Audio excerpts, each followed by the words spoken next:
Night kitchens, whispering TVs, a small pair of hands turning off the lights as if closing a stage. You learn to read faces like weather, to pack your bag, and also the silence in the room. While other children measured years in summers, you measured them in emergencies survived. The bill paid just in time, the argument softened with a joke, the younger sibling coaxed to sleep. Growing up early looked like competence from the outside. Inside, it felt like holding your breath underwater and smiling so no one would worry. You became reliable before you became rested, brave before you ever felt safe. And somewhere along the way, the child in you learned to hide behind the adult you performed. What happens when that performance is no longer needed, but the costume won't come off? We will walk through what growing up too fast really is, how a home can quietly draft a child into adulthood, and why hyper-independence can feel safer than love. We will trace the chain from early vigilance to adult overfunctioning, and notice how the body keeps the score in subtle ways. You will hear concrete signs you can recognize in your week, gentle corrections to common myths, and a simple path from recognition to experiment to consolidation. Small moves that let the inner child return without collapsing the capable adult. We will end where we began, with a symbol of light you can carry forward, and a breath that reminds your nervous system it is allowed to arrive. There is a quiet contract some families write without paper. It begins when the adults are overwhelmed, absent, or unpredictable, and a child steps forward to keep the air from breaking. That step has a name, parentification, or role reversal, but in a child's body, it feels like reading the room before you can read a book. You become the early warning system, the calendar, the peacekeeper. You learn that your calm can cool tempers, your humor can reroute a storm, your good grades can be proof that everything is fine. It isn't a villain story, it is a house improvising with the tools it has, and you become one of those tools. Parentification can be obvious, translating adult conversations, managing siblings, monitoring bills, or invisible, like carrying a parent's feelings because they have nowhere else to set them down. The child's nervous system learns to widen, like a net catching what might fall. You rehearse smiles that reassure. You apologize to furniture when you bump it.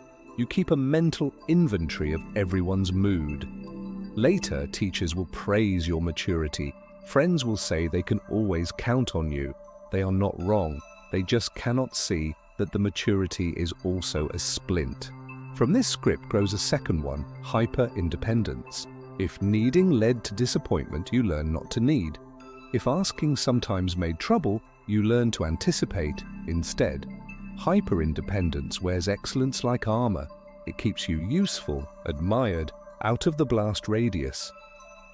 But the armor has a cost. It muffles your own signals. Hunger arrives late.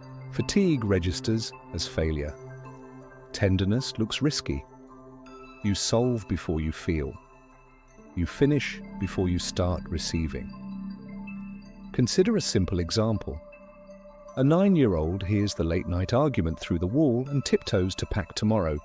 Lunches, so morning will go smoother. No one asked. No one even notices the sandwiches, only the quiet. Years pass. In college, that child, now an adult, becomes the friend who organizes everything, who drives everyone home, who never lets a conflict last more than a minute. People love the competence, but some nights they cry in the shower because they can remember the last time anyone asked what they needed. Another version. A teenager with a depressed parent learns to keep the house bright.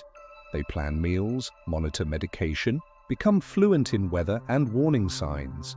In their 30s, they choose jobs where they can be indispensable and relationships where they can be needed. The pattern delivers respect and emptiness at the same time. These patterns make sense. In a chaotic environment, vigilance is intelligence. Stepping up reduces harm. A child who learns that care equals control will naturally continue to perform care where control once kept the family afloat. But when the emergency ends or moves elsewhere, the body may not get the memo. Hyperindependence stays braced, listening for shoes that no longer drop. The nervous system keeps scanning because scanning worked. The mind keeps solving because solving kept love within reach. It helps to name the exchange. You traded visibility for safety. You earned trust by shrinking your needs. You learned intimacy by offering help, not by receiving it. When love and labor were braided together, you concluded that rest is a luxury others can afford and you cannot. If you stop, who keeps the plate spinning? If you lean, what if there is nothing under you? These are not dramatic questions, they are practical ones learned in a childhood where consequences were real. So this chapter is not a blame ledger, it is a map. Parentification describes the draft into adult roles. Hyperindependence describes the armor built to carry them. Neither means you are broken. They mean you adapted brilliantly in a context that demanded too much. Your adaptability is not the enemy. Your rigidity is. And rigidity loosens first in small places, not with a grand unmasking. A single minute where you do not fix. A single ask that is safe and specific. A single breath before the automatic yes. These are not betrayals of your competence. They are invitations back to being a person, not just a solution. Set one tiny request today that costs someone else almost nothing and gives you 5 minutes. A childhood of unpredictability trains the body to treat calm as suspicious. First, why chain? Unpredictability becomes a trigger. Your response is vigilance, watching faces, tones, doors, time. Repeat that response and it hardens into a habit. You overfunction before problems arrive. The outcome looks admirable. Deadlines met, messes prevented, everyone soothed. But the internal cost compounds, chronic tension, shallow breathing, a life paced by other people's weather. Second, why chain? Needing something triggers worry. Your response is to minimize or delay the need. The habit becomes invisibility around your own care. The outcome is a quiet loneliness that persists even in close relationships. You are surrounded, and you are alone inside the job of keeping everything okay. Here is the paradox: the more you prove you're fine, the less anyone sees you're tired. Excellence becomes camouflage. The better you perform, the fewer offers of help arrive. The fewer offers arrive, the more certain you become that asking is unsafe. The more certain you are, the heavier the armor grows. You don't just carry your backpack, you carry the room. You don't just meet expectations, you prepay them. A mini example: imagine a project at work that starts vague and political. You sense the tension before the meeting ends. So you volunteer to draft the plan, set milestones, and mediate disagreements. The project succeeds. Leadership praises your ownership. What they can't see is that your shoulders ache at night. You check email before your eyes fully open. And when a colleague says you're a lifesaver, something inside you feels both proud and slightly erased. Another version: your partner says they'll handle the travel booking. You quietly make a backup itinerary just in case. The trip goes smoothly, but intimacy loses one notch of trust because you never practiced letting things be handled imperfectly. A brief science capsule, kept simple. Psychologists speak of hypervigilance, a nervous system tuned to detect threat quickly. In homes where emotions ran hot or support was thin, children often learn this stance early. Combine that with avoidant attachment, a strategy where closeness feels risky and self-reliance feels safer, and you get adults who excel at fixing and struggle to receive. None of this means you are broken. It means your body learned well in a high-demand classroom. Mechanism also lives in language. If your inner narration equates love with usefulness, any moment of rest sounds like danger. If I'm not producing, I'll be replaced. If your worth is indexed to problem solving, uncertainty feels like failure rather than a shared human condition. This narrative drives effects across ordinary days. You choose roles where you can be indispensable. You prefer tasks with clear outcomes over slow affection. You translate compliment into obligation. You experience guilt when your calendar has white space. When stressed, you double down on control rather than increase communication, so relationships become efficient and thin. There is a bodily ledger too. Overfunctioning keeps your sympathetic system idling high, jaw tight, breath held, sleep light. The quieter costs arrive later. Joy feels effortful, spontaneity suspicious, play impractical. Even therapy can become a new place to do well unless you consciously practice letting a session be messy and inconclusive. Yet mechanisms can be repurposed. The same sensitivity that kept you safe can become attunement rather than alarm. Vigilance can become noticing. Control can become choice. The pivot is small. You do not stop being responsible. You stop being responsible for what is not yours. You do not discard competence. You stop using competence to hide need. You borrow a new metric, not did I prevent all discomfort, but did I stay connected while some discomfort existed? Practice a 1-inch move that trains the opposite muscle. Allow a manageable imperfection to live for one day without rescue. You notice it in small rooms first. When a group starts deciding dinner plans, you automatically take out your phone to check menus, allergies, routes. Halfway through, you realize no one asked you to lead. Your mouth is already forming the sentence that resolves the impasse. Your body is already paying for harmony with your evening. You feel it when someone says, "I can handle it," and a quiet doubt rises like a reflex. You say, "Great," and still you draft a backup plan in your head, a safety net that costs you time and trust. Later, when things go fine without your intervention, you feel both relieved and strangely unnecessary. Rest carries static. On days you set aside for nothing, a light panic hums under the skin. You open a tab, fold laundry that isn't urgent, search for tasks that justify your breathing. Rest does not restore, it accuses. Compliments slide off like rain on waxed cloth. When someone says, "You did so well," you hear a new assignment encoded inside the praise. Now, you must never do less. Celebration is brief. Vigilance resumes. You cannot remember the last time joy felt unmonitored. You default to caretaker in subtle ways. At a friend's gathering, you notice the empty cups and the person standing alone near the door. You move to fix both the table and the heart, without asking whether it's yours to tend. At home, you sense a loved one's mood shift and preemptively rearrange the evening around it, even if they never asked. Your body speaks before your mouth does, jaw tight in traffic. Shoulders lifted when you enter a quiet house. Breath shallow at the sentence. "Can we talk later?" You sleep lightly and dream logistics.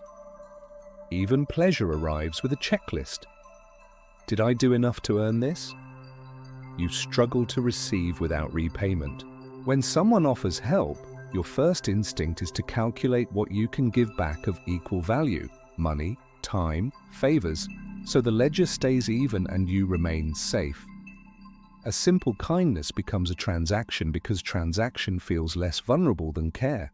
Silence becomes a test you must pass. If a message goes unanswered, you scan for what you did wrong. If plans shift, you compensate beyond what was needed. You apologize for taking up a doorway, for choosing a movie, for not predicting a preference you couldn't know. The world is a room you try to keep tidy, so love won't trip. And when you are finally alone, the emptiness is not peaceful. It is loud.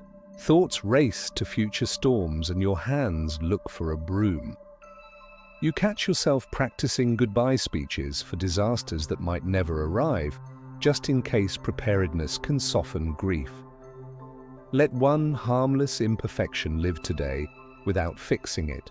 You often confuse reliability with worth, so you keep proving you're dependable long past the point of depletion. The truth is, reliability without rest becomes performance, not love. Let the sentence be simple. I am allowed to pause even when things still need doing. You often believe asking for help will create more work, explaining, supervising, managing disappointment, so you don't ask, and the story confirms itself. The truth is, help is a muscle in other people that atrophies when you carry everything. Try a different replacement line. Please take the first step and let me follow, even if it's imperfect. You often treat control as care, smoothing every surface so no one stumbles. The truth is, control can crowd out connection. People don't learn each other when one person pre-solves life. Replace the reflex with this: I will stay present while some roughness remains, and we will learn together. You often measure safety by the absence of conflict, so you rush to end tension instead of staying curious inside it. The truth is, conflict handled gently grows trust. Speed is not the same as repair. Let this be the new sentence: I can slow down and ask what matters before I fix what's visible. You often translate praise into pressure, hearing always where someone said today. The truth is, appreciation describes a moment, not a contract. Replace the old rule with this: I can receive thanks without promising forever. You often rehearse departures to avoid being surprised by hurt, keeping one foot ready to go. The truth is, half leaving prevents the nourishment that would make staying worthwhile. Try this replacement: I will let both feet arrive and adjust my boundaries as I learn. You often call numbness peace because quiet is the closest thing your nervous system recognizes as relief. The truth is, peace includes feeling. Numbness is just the volume turned down. Say this instead: I can let small feelings return without letting them run the house. These corrections are not indictments. They are tiny edits to a script that once kept you safe. Practice begins with recognition. Noticing is not passive. It is the first reallocation of power. Start by mapping where you overfunction. Mornings, meetings, messages, moments before sleep. Notice the muscle that twitches to fix, and the belief attached to it: if I don't, we'll break. Name the role you slip into: coordinator, peacekeeper, translator, and the cost you pay to wear it. Recognition is also somatic. Where does vigilance live in your body? Jaw, chest, stomach? Track the earliest signal, not the loud aftermath. You are learning your weather again, so you can stop forecasting storms that never arrive. Put a hand on your chest and name one need quietly. Then move to experiment, because the body learns by doing. Choose one low-stakes arena and practice leaving space. Let a friend choose the restaurant and resist fixing the choice. Ask for something that is easy to grant so your nervous system can file a new outcome under safe. Try timing the urge to intervene.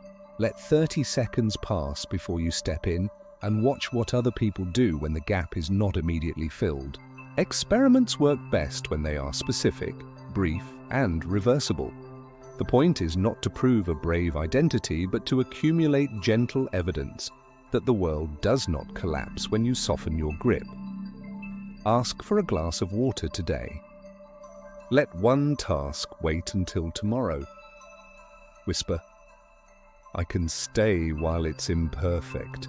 Consolidation turns new moments into new patterns. Give your week a boundary you can see. Protect a small hour that is useless on purpose. Let it be ordinary and unproductive, so your worth can uncouple from output. Tell one trusted person the rule you were practicing. I am trying not to pre-solve everything. Please don't reward me for rushing, and invite them to reflect what they notice. When praise arrives, practice receiving in a full stop. Thank you. No explanation, no promise, no escalation. When conflict arises, replace speed with curiosity by asking, what matters most to you here? And wait for the answer before proposing a fix. This is not a rejection of responsibility, it is a redistribution. You are keeping what is yours and returning what is not.